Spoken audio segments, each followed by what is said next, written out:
तो हेलो मेरे प्यारे प्यारे साथियों, कैसे हैं आप सभी। आशा करते हैं कि आप सब ठीक होंगे। जैसा कि आप देख पा रहे हैं, आपके लिए हम डेली से डेली अच्छे से अच्छा कंटेंट लेके आ रहे हैं। तो ये हमारा जो रहने वाला है पार्ट 2 रहने वाला है। और ये वीडियो का पार्ट 2 इसलिए रहने वाला है क्योंकि इसके पहले जो हमने क्वेश्चन कराए थे वो लगभग 17 से 18 क्वेश्चन थे, वो पार्ट 1 के थे और वो सब 1 नंबर के लिए इम्पोर्टेंट थे। अब जो क्वेश्चन मैं करवा रहा हूँ ये 2 और 4 नंबर के लिए इम्पोर्टेंट है। जब आप इनको पढ़ेंगे तब आपको लगेगा कि हाँ, ये 2 और से 4 नंबर के लिए इम्पोर्टेंट है। तो ज़्यादा बातचीत करते हुए हम लोग क्या करेंगे, स्टार्ट करेंगे अपने सेशन को, जो कि सेशन आपका ज़्यादा लंबा नहीं रखेंगे हम, ताकि आप देख पाएँ। क्योंकि ज़्यादा लंबे सेशन में क्या हो जाता है बेटा, आप लोग थोड़ा सा बोरियत महसूस करने लगते हैं और मुझे वो पसंद नहीं कि आप किसी भी क्लास को बोरियत महसूस करने से करें। तो जैसा कि आप लोग देख पा रहे हैं, हमारा पहला क्वेश्चन लिखा हुआ कुछ इस टाइप से बोर्ड पर। कह रहे हैं कि ए बी सी और डी ई एफ के 2 समरूप त्रिभुज हैं। बेटा 2 त्रिभुज हैं, समरूप हैं। कौन कौन से कह रहा है? पहला क्वेश्चन है ए बी सी जो समरूप है। बेटा समरूप का साइन आपको कुछ इस टाइप से रहता है। अरे यार बन नहीं रहा है, ये करके ऐसे करके ऐसे, ठीक है। फिर कह रहे हैं किसके समरूप है? डी और ई और एफ के समरूप है, जिसमें तथा कोण ए बराबर 57 डिग्री और कोण ई बराबर 75 डिग्री दे रखा। आ जाओ बेटा, कोण ए और डी हम लिख लेते हैं। कोण ए बराबर 57 डिग्री और कोण बी बराबर कितना है भैया? कहोगे सर 75 डिग्री। कितना भैया? 75 डिग्री। जब 75 डिग्री दे रखा, अब हमको क्या करना है? अब हमको कुछ नहीं, बस सिंपल सा क्वेश्चन है, सिंपल सा लॉजिक। जब हमारे कोई भी त्रिभुज समरूप होते हैं तो जो ए होता है वो कोण ए बराबर कोण डी के होता है। कहोगे भैया ठीक है, कोण ए किसके बराबर होता है? कोण डी के। फिर भैया कोण बी बराबर होता है कोण ई के, ठीक है। और फिर आपका क्या है? कोण सी बराबर जो होगा भैया, वो कोण किसके बराबर होगा? कोण सी बराबर कोण एफ के। ये हो गया समरूप त्रिभुज के लिए। अब आ जाओ, हमको ये पता होना चाहिए कि त्रिभुज के तीनों कोणों का योग कितना होता है। कहोगे भैया त्रिभुज के कोणों यानी कि एंगल ए, एंगल बी और angle C is equal to 180 degree. कहोगे जी भैया यहाँ तक बढ़िया है। जब यहाँ तक बढ़िया है तो अब आपको ये भी तो पता होना चाहिए हमको निकालना क्या है। हमको निकालना है एंगल सी।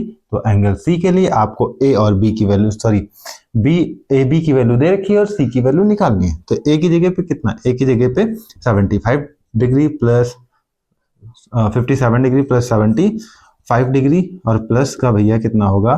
कहोगे angle C is equal to 180 degree. कहोगे जी भी यहाँ तक बढ़िया। ऐड कर लेंगे 7 5 12 का 2, 7 5 12 1 30।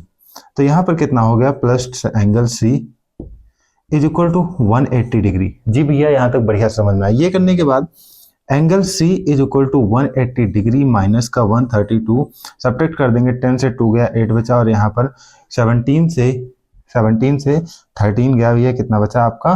तो कहोगे 7 से 3 गया आपका, बचा 2, 7 से 3 गया 4 बचा, सॉरी मिस्टेक हो रही। कितना हुआ भैया?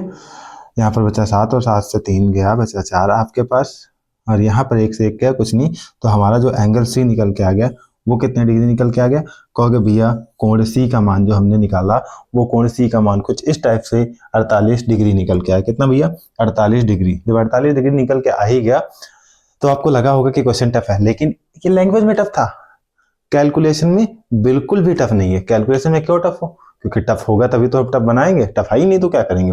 तो आ जाओ बेटा, इसको करते हैं इरेज थोड़ा सा। तो ये दूसरा क्वेश्चन जो है हमारा, दूसरा क्वेश्चन इस प्रकार से है, कुछ कह रहा है जो ये आपका क्वेश्चन लिखा है इसको द्विघात समीकरण के जो है गुणनखंड विधि से क्या करना है? आपको मूल बताने, मूल ज्ञात करने। तो मूल का यानी कि x की वैल्यू ही निकालनी है और कुछ नहीं निकालना बेटा। यहाँ पर क्या करने वाले हैं हम, ध्यान से समझना। यहाँ पर √2 को अगर जो मैं 5 √2 से मल्टीप्लाई करूं तो भैया 2 का मल्टीप्लाई 2 हो जाएगा और यहाँ पर 5 2 जा कितना होगा? 10। यानी कि मल्टीप्लाई करने पर कितना है? 10 आया और गुणा यानी कि गुणा करने पे 10 और जोड़ने पर कितना आता है? 7। तो 5 और 2 जोड़ेंगे 7 होगा भैया। 5 और 2 जोड़ेंगे कितना होगा? 5 2 7 होगा। तो यहाँ पर आ जाओ, कुछ नहीं करना है, ये इरेज कर देते हैं, इसका कोई काम है नहीं हमारे पास। √2x square plus 5x plus 2x और प्लस 5 √2। यहाँ पर थोड़ा सा एक लाइन शॉर्टकट है, समझने वाले बच्चे समझ जाएंगे। ठीक है, यहाँ पर इज इक्वल टू में 0 कॉमन। अब देखो कॉमन हमें लेना है x, जब हम कॉमन x लेंगे तो यहाँ बचेगा √2x और प्लस का 5। जी भैया हमने यहाँ तक बढ़िया समझ लिया। इसमें कॉमन क्या लेंगे, इसमें कॉमन लेंगे हम √2। इसमें जब हम √2 कॉमन लेंगे तो हमारे पास यहाँ पर क्या बचेगा। अब √2 को किस नंबर से मल्टीप्लाई करें कि 2 बचे, तो √2 को √2 से मल्टीप्लाई करेंगे 2 बचेगा, यहाँ पर x और ये प्लस का कितना भैया, प्लस का 5 बचेगा, क्योंकि √2 तो हमने कॉमन ही ले लिया। इज इक्वल टू में क्या होगा, 0 होगा। ये 0 करने के बाद क्या होगा, x प्लस √2 एक ब्रैकेट में लिख लेंगे और इधर क्या होगा, √2x प्लस 5 एक ब्रैकेट में इज इक्वल टू 0। ये करने के बाद बेटा क्या करना है, x और प्लस √2 इज इक्वल टू 0। ठीक है, तो x is equal to minus का √2। ठीक है, एक मूल हमारा निकल के आ चुका। दूसरा मूल क्या है, यहाँ पर √2x plus 5 is equal to 0, 5 is equal to 0। तो यहाँ पर क्या होगा, √2x is equal to minus 5, तो x is equal to minus 5 upon √2। ये हमारा भैया दूसरा मूल निकल के आ गया। ठीक है, तो अब हमारा आपको समझ में आया होगा। हम आशा करते हैं कि ये क्वेश्चन आपका बढ़िया प्रॉपर है। आप इसको नोट कर लीजिए, राइट डाउन कर लीजिए, साथ में साथ प्रैक्टिस कर लीजिए। ठीक है, या फिर स्क्रीनशॉट लेके बाद में भी प्रैक्टिस कर सकते हैं, रिवाइज कर सकते हैं। अब आपका जो क्वेश्चन मैं करवाने वाला हूँ बढ़िया सा एक क्वेश्चन है। ठीक है, ये क्वेश्चन 4 नंबर में है। 4 नंबर में क्या है, उस बिंदु के निर्देशांक ज्ञात कीजिए जिसके बिंदुओं 4, -3 और 8, 5 है। तो भैया उस बिंदु के निर्देशांक ज्ञात करना भैया, तो सबसे पहले हमें बिंदु कौन कौन से दे रखे हैं, ये क्वेश्चन हमने कर लिया, ये कर लिया। अब हमारी बारी है इसकी। ठीक, बिंदु कौन से दिए हैं बेटा, बिंदु जो हमारे पास है वो 4, -3 है, वह दूसरा कौन सा है भैया, 8, 5 है। ठीक है, और कुछ अनुपात दे रखा है। तो अनुपात बेटा क्या है, कहोगे अनुपात सर जी जो है वो अनुपात कुछ इस टाइप से है कि 3:1 का अनुपात है, 3:1 का। अब इसमें आपको कुछ चीजें लिखनी होंगी। ठीक है, हमें निकालना क्या है, अब हमें जो निकालना है वो कह रहा अनुपात में विभाजित करता है। कौन से भैया, अनुपात में विभाजित करता है, तो आंतरिक अनुपात। आंतरिक में आपका प्लस होता है, बाह्य में आपका माइनस होता है, याद रखना। ठीक, तो आपका जो हमें निकालना है आंतरिक अनुपात, थोड़ा सा एक बार फिर से रिपीट करते हैं, वाले जोड़ने वाले रेखाखंड को आंतरिक रूप से 3:1 में विभाजित करता है उस बिंदु के निर्देशांक यानी कि x, y जो आपको निकालने हैं वो निकालने। ठीक, तो निर्देशांक बराबर भैया निकालने हैं, निर्देशांक को हम फाइंड कर लेंगे। ये करने से पहले कुछ चीजें, जैसे मैं कहूँ ये हो गया x1, ये हो गया y1, ये हो गया x2, ये हो गया y2, ये हो गया m1, ये हो गया m2। ठीक है भैया, अब आ जाओ निर्देशांक क्या होंगे, कहोगे भैया जो निर्देशांक होंगे कुछ इस टाइप से रहे होंगे। निर्देशांक माना निर्देशांक बराबर जो आपके होंगे x, y होंगे। ठीक है भैया, जब x, y होंगे तो आपको फॉर्मूला आना चाहिए। कौन सा फॉर्मूला लगता है यहाँ पर, m2x1 प्लस m1x2 बटे m1 प्लस m2, ठीक है भैया। आ जाओ, ये करने के बाद भैया हमारा दूसरा होता है m2y1 प्लस m1y2 बटे m1 प्लस m2। कहोगे जी भैया यहाँ तक बढ़िया समझ में आ गया। ये समझ में आ गया, m2 की वैल्यू कितनी, m2 की वैल्यू 3 गुणे x1 की वैल्यू कितनी, 4, m1 की वैल्यू कितनी भैया 1 गुणे, मल्टीप्लाई कर लेंगे, मल्टीप्लाई x2 की वैल्यू कितनी है भैया 8 लिख दिया, बटे में कितना लिखेंगे, m1 की जगह पे 4, m2 की जगह पे m1 की जगह पे 3 और m1 की जगह पे ये कितना हो गया, 4 3 कितना होगा भैया, 4 3 12 प्लस 8, 8 एकम 8 बटे कितना 4, यहाँ पर कितना आएगा भैया 20 बटे 4, 4 एकम 4 और 4 पंचे 20। ये हो गया हमारा जो निकला वो 1 5 निकल के आ गया। ठीक है, ये करने के बाद भैया दूसरे वैल्यू m2 की वैल्यू कितनी 1 गुणे m1 की वैल्यू कितनी, थोड़ा सा मिस्टेक है बेटा, m2 की वैल्यू मैंने यहाँ पर गलत लिख दी है, m2 की वैल्यू जो है m2 की वैल्यू 1 थी। ठीक है, तो इसका आंसर हमें चेंज करना पड़ेगा। थोड़ा सा देख लेंगे इसको।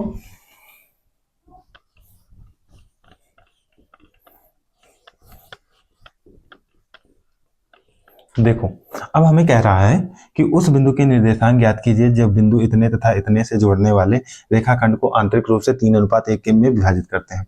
तो भैया निर्देशांक के लिए सबसे पहले बिंदु कौन कौन से हैं? बिंदु है हमारे पास 4,3 और यहाँ पर भैया कितना है आपका कहोगे वो 8,5 दे दिया। ठीक है, ये करने के बाद अब हमारे जो है अनुपात क्या दे रखा है इसका बेटा? अनुपात बराबर 3,3:1 है। तो अनुपात कितना? 3:1। अब आपको एक चीज याद रखना है कि सबसे पहले ये होता x1, ये होता y1, ये होता x2, ये होता y2, ये होता है m1 और ये होता m2। ठीक है, तो ये m1 और m2 के अनुपात दे दिए। अब हमें क्या निकालना है? निर्देशांक। तो भैया निर्देशांक बराबर, निर्देशांक कौन से होंगे? x, y होंगे। कहोगे जी भैया x, जब y होंगे तो यहाँ पर क्या करना है आपको? कुछ नहीं करना, m2 x1 plus m1 x2, ठीक है, बटे में m1 प्लस m2 कामा। ठीक है भैया, अब y पे आते हैं। y2 सॉरी हाँ y2 जो है sorry m2 y1 plus m1 y2 बटे आपका m1 प्लस m2। ठीक है भैया, यहाँ तक बढ़िया समझ में आ गया। ये हमारा फॉर्मूला था। m2 की जगह पे वैल्यू रखेंगे 1, x1 की जगह पे वैल्यू रखेंगे 4, रख दिया। m1 की जगह पे वैल्यू रखेंगे 3, x2 की जगह पे वैल्यू रखेंगे 8, बटे में भैया क्या करेंगे? m1 की जगह पे 3 प्लस 1, यहाँ पर 4 एकम 4 और तीनों अट्ठे कितना हो गया भैया? तीनों अट्ठे हो गया आपका 24, 24 बटे 4 तो कितना हो जाएगा भैया?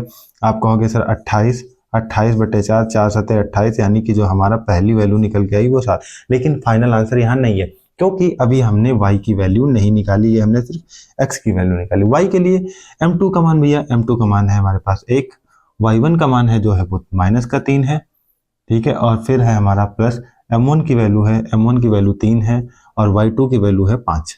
ठीक है भैया, कर दिया। बटे में कितना करेंगे? 3 और प्लस का 1, 3 m1 और m2 को ऐड कर लेंगे। ये करने के बाद बाबू देखो मेहनत से पढ़ोगे, मेहनत से नहीं पढ़ोगे नहीं होगा।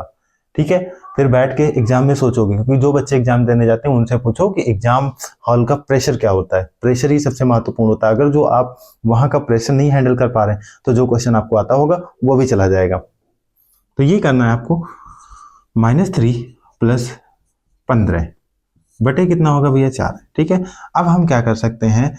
15 से घटा देंगे 3, तो 15 से 3 घटाने पर आएगा 12, 12 बटे 4, 4 एकम 4 और 4 3 12। तो हमारा ये जो आंसर निकल के आएगा वो 3 आएगा। तो अब हम बात कर लें, जो निर्देशांक x और y निकले हैं वो x और y कुछ 7,3 निकले होंगे या निकले हैं। तो कहोगे जी भैया ये हमारा फाइनल आंसर बन के आ चुका है। आशा करते हैं कि आपको समझ में आया, और जब समझ में आया तभी मजा आएगा, और जब मजा आएगा तभी नंबर आएंगे। जब नंबर आएंगे तो हम भी खुश होंगे और आप भी खुश होंगे। ठीक है, आ जाओ बेटा अगली क्वेश्चन। अब हम बढ़ेंगे अपने अगले क्वेश्चन की ओर, इसको करेंगे इरेज। साथ साथ आप मेरे प्रैक्टिस करते रहो। अब आपके कुछ चंद दिनों में आपको मैं वो कंटेंट आपको देके जाऊंगा जब आपको लगे कि जो बोर्ड एग्जाम आ रहा है, बोर्ड एग्जाम में कोई दम ही नहीं था। मैथ का पेपर क्या था? कुछ नहीं, 2-4 और होते तो भी सॉल्व करके आते हैं। अब आ जाते हैं भैया हम क्वेश्चन नंबर 4 की तरफ। क्वेश्चन नंबर 4 हमारा क्या कह रहा भैया? क्वेश्चन नंबर 4 में कह रहा 14 सेंटीमीटर त्रिज्या वाले एक त्रिज्यखंड का क्षेत्रफल ज्ञात कीजिए जिसका कोण 30 डिग्री, यानी कि थीटा बराबर कितना भैया? थीटा बराबर 30 डिग्री, और हमें क्या? आर बराबर त्रिज्या, आर बराबर कितनी दे रखी? 14 सेंटीमीटर। ठीक है भैया, हमसे क्या निकाला? त्रिज्यखंड। त्रिज्यखंड का फॉर्मूला क्या होता है? त्रिज्यखंड बराबर थीटा बटे 360 गुणे पाई आर स्क्वायर। ठीक है भैया, थीटा की जगह पे कितना? 30 बटे 360 गुणे पाई आर, आर की जगह अब देखो यहाँ पे वैल्यू रख लेते हैं।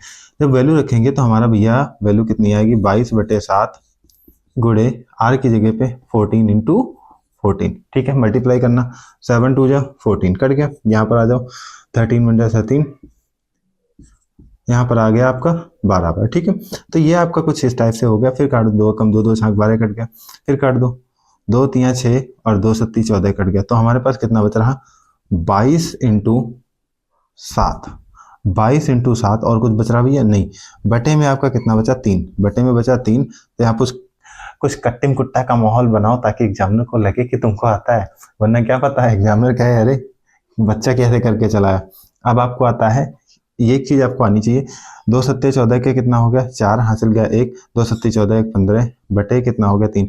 आप लिखना चाहो, आपको अगर जो भाग नहीं आता तो यहाँ पर ही सेंटीमीटर स्क्वायर लिख सकते हो, लेकिन अगर जो आपको भाग आता है तो इसको कर लो ऐसे, नहीं आता है तो यहाँ पर आप कर सकते हो 3 पचे 15, कितना हो गया भैया, कट गया। ठीक है, अब हम कितनी बार लगाएंगे, 4 उतार लेंगे, 3 एकम 3 कितना, 1 बचा, डेसिमल लगाओ, 0 बढ़ाओ, यहाँ पर कितना 3 3 आता चला है। तो समथिंग में जो हमारा आंसर आएगा वो 51.33, ठीक है, सेंटीमीटर स्क्वायर आएगा।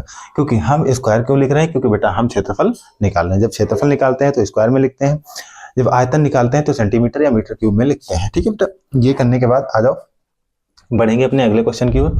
अगला क्वेश्चन हमारा है भैया, आपको बोर्ड पर दिख रहा होगा। अब हम क्या करने वाले हैं अगले क्वेश्चन में, हमारा जो क्वेश्चन है नंबर 5 है, वो कह रहा है यदि px, जो आपका px दे रखा है वो कितना दे रखा है, कहोगे भैया px जो दे रखा है वो हमारे पास कुछ इस टाइप से दे रखा है 3x square plus 2x minus का 2, ठीक है, ये दे रखा। फिर हमसे कह रहा है, क्या कह रहा है कि हमसे कह रहा है कि जो P3 P1 एंड P2 का मान क्या होगा। भैया हमको निकालना क्या है, सबसे पहले P3 plus P2 sorry minus P1 और फिर क्या है प्लस P हाफ, यानी कि इसकी वैल्यू क्या है। तो इसको देखो कुछ मत करो, x की जगह पहले 3 रखो, फिर x की जगह कितना रखना 1 रखना, फिर x की जगह पे हाफ रखना। तो सबसे पहले हम रख लेते हैं P3 किस समीकरण में, दिए हुए समीकरण में। तो जब हमने x की जगह 3 रखा तो 3 इंटू 3 का स्क्वायर प्लस 2 इंटू 3 माइनस 2, यहाँ पर भैया कितना होगा 3 इंटू 9 प्लस 6 और माइनस का 2, तो कितना होगा 3 9 27 प्लस 6 माइनस 2 घटा। अब कितना होगा भैया, आपको पता होना चाहिए, यहाँ पर जोड़ घटा के कितना बचेगा 27, यहाँ पर भैया आएगा 27 प्लस 4, क्योंकि 6 से 2 गया 4 बचा, तो कितना हो जाएगा, आप कहोगे जी भैया 31। पहला हमारा जो P की वैल्यू आई P3 की कहोगे भैया 31 आ गई। ठीक है, दूसरे में हम आ जाते हैं P1 पे, P1 ही तो निकालना है, P1 निकाल लेते हैं। P1 निकालने के बाद अब क्या होगा 3 इंटू एक्स की जगह कितना रखना है, आ जाओ 1 का स्क्वायर प्लस, अब आ जाओ 2 इंटू 1 प्लस सॉरी माइनस का 2, क्यों माइनस का 2 लिखा तो माइनस का 2 लिख देंगे। अब कितना होगा 3 1 जा 3, यानी कि 1 का स्क्वायर 1 ही होगा, प्लस 2 1 जा 2 कितना होगा भैया 2, और यहाँ पर माइनस का 2, तो कितना ये कट के कितना आएगा भैया 3 आएगा। कहोगे जी भैया यहाँ तक बढ़िया, ये हमने जो P1 की वैल्यू निकाली, ये P1 की वैल्यू निकाल दी। ये करने के बाद बाबू क्या करना है आपको, यहाँ पर P हाफ की वैल्यू निकालनी। अब हमको क्या रखना, हमको रखना है x की जगह पे हाफ, तो 3 इंटू हाफ का स्क्वायर, हाफ यानी कि 1/2, हाफ यानी कि 1/2 प्लस 2 इंटू हाफ, और यहाँ पर माइनस का 2, 2 से 2 कट गया, हमारे पास कितना बचा 3 गुणे 1/4, 3 2 1 एकम 1 और 2 दूना 4, प्लस का कितना होगा भैया 1 माइनस का 2 कितना होगा। अब ये हो गया, ये करने के बाद बाबू क्या करना 3 एकम 3/4, ठीक है। अब हमारे पास क्या बचा यहाँ पर प्लस, अब याद रखो 2 से 1 गया या फिर 1 से 2 गया तो माइनस का कितना बचेगा, माइनस का बचेगा 1, तो इधर आ जाएगा भैया हमारे पास 4 एकम 4, तो 3 माइनस 4/4, ठीक है, तो यानी कि 1/4 वो भी माइनस का। ये हमारा जो आया वैल्यू वो किसका निकल के आया, कहोगे भैया माइनस का 1/4 जो वैल्यू निकल के आई वो P हाफ की निकल के आई। अभी हमारा फाइनल आंसर नहीं है, क्योंकि क्वेश्चन आपको 2 से 4 नंबर दिलाए तो 2 से 4 नंबर में कुछ तो मेहनत करनी पड़ेगी। अब आप ऐसा तो है नहीं कि एग्जामिनर के जेब से ऐसे नंबर निकाल के अपनी जेब में रख लोगे, नहीं, एग्जामिनर से नंबर लेना एक टेढ़ी खीर होती है। देखो, तो ये करने के बाद बेटा आप क्या करोगे, हमको वैल्यू निकालनी थी, फाइनली हम आ जाते हैं P3 माइनस P1 और प्लस P हाफ की। अब देखो बेटा, हमको P3 की वैल्यू हमने निकाली थी, कहोगे भैया 31 31 प्लस, सॉरी माइनस है, माइनस रख लेंगे, माइनस P1 की वैल्यू निकाली थी हमने 3, लिख दिया, प्लस। अब यहां पर आ जाते हैं तो P हाफ की वैल्यू 1/4 निकाली है, वो भी माइनस का, तो माइनस का लिख देंगे, ठीक है। ये अब 31 से 3 घटाओ भैया, कितना बचा, कहोगे सर 28 और 3 31 होता है, कहोगे जी भैया। प्लस और माइनस मिलके माइनस 1/4, ठीक है। ये करने के बाद 4 अट्ठे 32 का 2 हासिल गया 3, और 4 दूना 8 और 3 11, ठीक है। नहीं 8 और, हाँ 4 अट्ठे 32 का 2 हासिल गया 3, और 4 दूना 8 और 3 11, -1/4, ठीक है भैया। ये करने के बाद घटा देंगे तो 112 से 1 घटाएंगे 111 बटे कितना आएगा भैया 4। आपका ये फाइनल आंसर बन के आ जाएगा। आपको ये समझ में आया होगा, ठीक है। क्वेश्चन नंबर बढ़ेंगे हम 6 की तरफ। क्वेश्चन नंबर 6 जो है आपका वो कुछ इस टाइप से है, बोर्ड पे लिखा हुआ, तब तक देखिए, हम इसको इरेज कर देते हैं।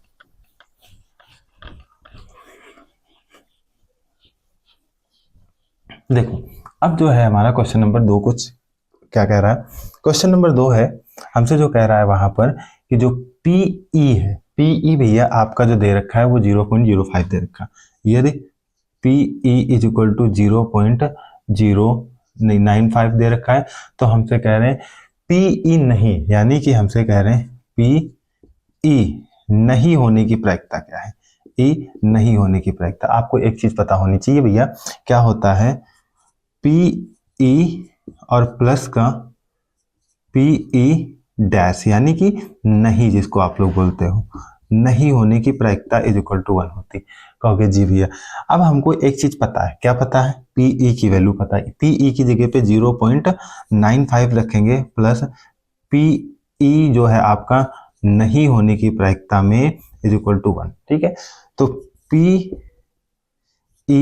नहीं जो है आपका वो कुछ इस टाइप से बचेगा, 1 माइनस ये प्लस का बराबर किधर जाएगा 0.95।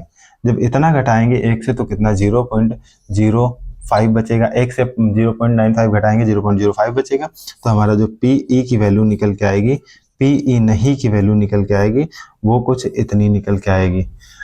आशा करते हैं कि आपको यह सवाल समझ में आया होगा। बढ़िया प्रायिकता का क्वेश्चन है, 1 नंबर में पूछा जाने के लिए बहुत ही ज्यादा चांस है, ठीक है। इसको कर लीजिएगा जरूर। अगला क्वेश्चन आपका, अगला क्वेश्चन भी बढ़िया है, एक शानदार और जबरदस्त है। शानदार जबरदस्त इसलिए है क्योंकि बेटा ये ट्रिग्नोमेट्री से बिलोंग करता है। ट्रिग्नोमेट्री अपने में ही एक महारत चैप्टर है।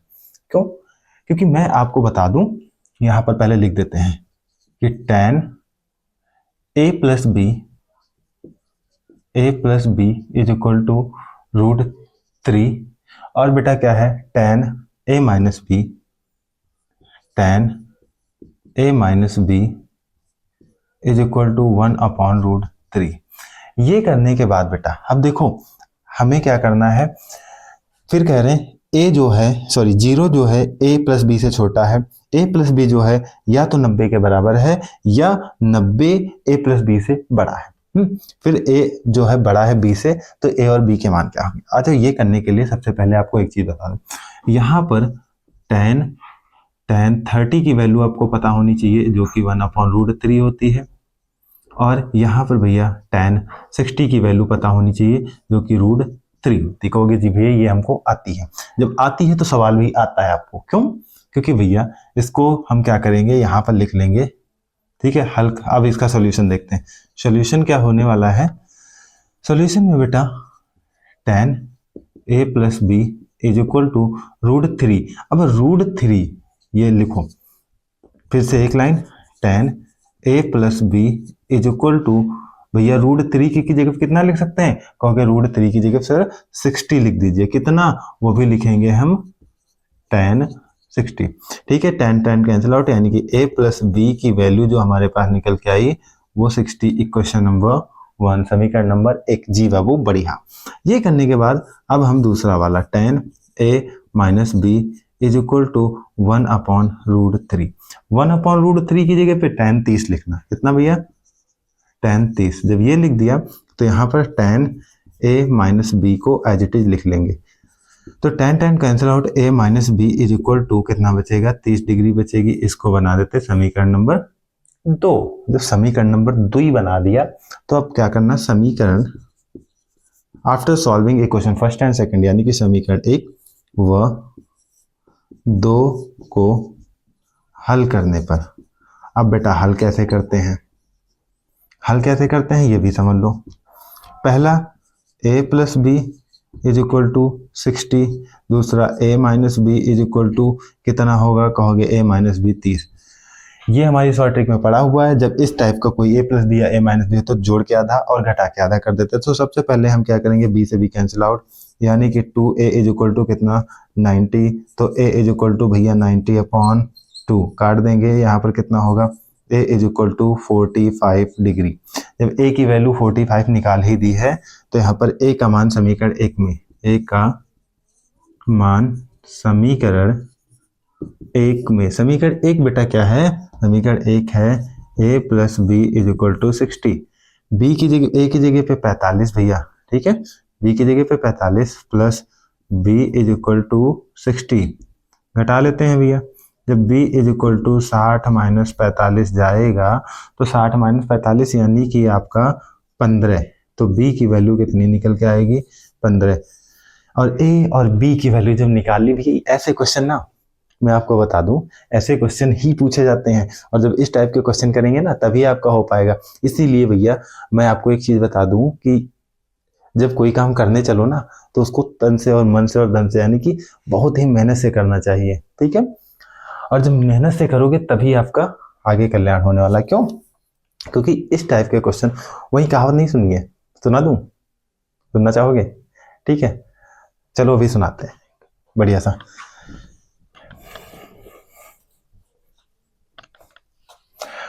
अब सुनो, देखो क्या कहते हैं, जब किसी काम को करो तो उस काम को करने में हद कर दो, या तो उस काम को करने में हद कर दो, नहीं तो उस काम का प्लान जो है अपने डिक्शनरी से रद्द कर दो। प्लान को करो तो हद कर दो, या पढ़ाई करो तो हद कर दो, और ना करो तो पढ़ाई करने का मन जो है वो रद्द कर दो, प्लान रद्द कर दो, क्योंकि आपसे फिर नहीं हो पाएगा। और जब नहीं हो पाएगा तो आपके पड़ोस वाले मोहल्ले वाले ताने मारेंगे। क्या ताने मारेंगे? बेटा जो आपके पापा से कोई पूछेगा कि आपके कितने नंबर आए, आपके बच्चे के कितने नंबर आए, तो पापा क्या बताएंगे? नहीं इतने आए। आप भी, आपके पापा, मजा तो तब है जब आपके पापा क्या कहें कि मेरा भी बच्चा जो लाया है ना आपके बच्चे से ज्यादा नंबर लेके आया। ये होता है, समझ में आया? आ जाओ बेटा, आखिरी क्वेश्चन है आपका, ये करवाने के बाद आपकी क्लास खत्म हो जाएगी यहीं पर।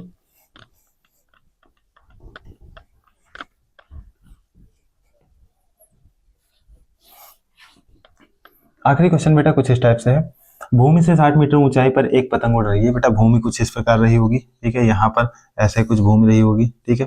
इससे कितनी दूरी पर 60 मीटर की ऊंचाई पर क्या उड़ रही है? एक पतंग। पतंग भैया कुछ इस टाइप से रही होगी। आशा करते हैं आपको पतंग हमारी अच्छी लग जाए थोड़ा सा। चलो माउथ भी बना देते हैं। और उड़ रही है जो कि भूमि के पतंग में लगी डोरी अस्थायी रूप से भूमि से बंधी हुई। पतंग में लगी हुई डोरी, यानी कि कुछ डोरी इस टाइप से लगी होगी, तो यहाँ से कुछ अस्थायी रूप से, और डोरी जो है वो एकदम टाइट होगी, ढील नहीं होगी उसमें। भूमि के साथ डोरी का झुकाव 60, भूमि के साथ डोरी का झुकाव 60 अंश है। तो भैया जो डोरी का झुकाव है, यानी कि बात करें तो ये आपका 60 अंश। अब हम बात कर लें, नाम दे देते हैं, कुछ नहीं, ए बी और सी नाम दे दिया, ठीक। ये वाला जो एंगल बनता है ये वाला 90 बनता है, लेकिन इसका कोई काम नहीं। अगर जो हम ये लिखेंगे तो आप कंफ्यूज होंगे। कुछ नहीं करना, आपको पता होना चाहिए। अब हमें जो इसकी दूरी दे रखी है वो 60 मीटर दे रखी है, ये हमारा मान लेते हैं एक्स है। हमसे क्या कह रहे हैं, तो बताओ डोरी की लंबाई क्या होगी? डोरी की लंबाई, डोरी कितनी मीटर लंबी, आज बता देते हैं। कुछ नहीं करना, सीधे जब इस टाइप का फॉर्मूला हो तो सीधे लगा देना भैया, साइन थीटा बराबर लंब बटे कर्ण। अब ये लिख लेना आप क्या, कि माना ए बी जो है वो पतंग और जमीन के बीच की दूरी है, जो ए बी बराबर कितना 60, और डोरी की ऊंचाई कितनी, डोरी लंबाई है बराबर ए सी। तो ये आपको सब लिखना रहेगा, हम आपको कॉन्सेप्ट बता दे रहे हैं, समझ लेना। तो यहाँ पर साइन थीटा बराबर क्या होगा, लंब बटे आधार, ठीक है भैया, लंब बटे आधार, ठीक है। लंब को क्या कहते हैं, आप कहोगे सर परपेंडिकुलर, आधार को कहते हैं बेस, यानी कि परपेंडिकुलर अपॉन बेस। लंब कितना है, लंब हमारा है 60, आधार कितना है, सॉरी लंब बटे कर्ण होता है, साइन थीटा बराबर लंब बटे कर्ण, मिस्टेक हो गई थी, लंब बटे कर्ण। अब कर्ण कितना है बेटा, कर्ण है x। अब यहाँ पर आ जाओ, साइन 60 की वैल्यू कितनी होती है, √3/2। तो यहाँ पर लिख लेंगे √3/2 बराबर यहाँ कितना होगा भैया 60/x। अब क्रॉस मल्टीप्लाई करोगे तो x इज इक्वल टू कितना आएगा, यहाँ पर x इज इक्वल टू आएगा भैया आपके पास 60 × 2/√3। ठीक है, ये करने के बाद 60 दूना कितना होगा, 60 दूना 120 होगा। तो भैया कहोगे जब 120 होगा तो x इज इक्वल टू 120 बटे कितना होगा, √3। √3 का रेशनलाइजेशन यानी कि परमीकरण कर देंगे भैया यहाँ पर। तो ऊपर कितना होगा 120 गुणे √3 और 3 का गुणा करेंगे भैया कितना होगा 3, काट देंगे 4 बार तो कितना होगा भैया 40 √3 मीटर। ठीक है, ये भैया जो है डोरी की लंबाई होगी। ये क्या है भैया, ये जो है डोरी की लंबाई होगी। आशा करते हैं कि आपको अच्छे से समझ में आया होगा। अच्छे क्वेश्चन, बढ़िया क्वेश्चन हम आपके लिए लाते रहेंगे और आप ऐसे ही पढ़ने के लिए हमसे बस इच्छुक रहिए। अगर जो आप पढ़ेंगे तभी आपका रिजल्ट अच्छा आएगा, नहीं पढ़ेंगे रिजल्ट आप हो, मैं हूँ या स्कूल का कोई भी आपके जो अध्यापक लोग आपको पढ़ाते हैं, बेटा आपका रिजल्ट वो नहीं सही कराएंगे, आपका रिजल्ट सिर्फ खुद आप सही कर सकते हो। आप एक ऐसे शख्स हो जो खुद पर मेहनत करोगे तभी आपका कुछ कल्याण होने वाला है, अदरवाइज भला नहीं होगा। समझ लीजिए, नोट डाउन करके रख लीजिए। Thank you.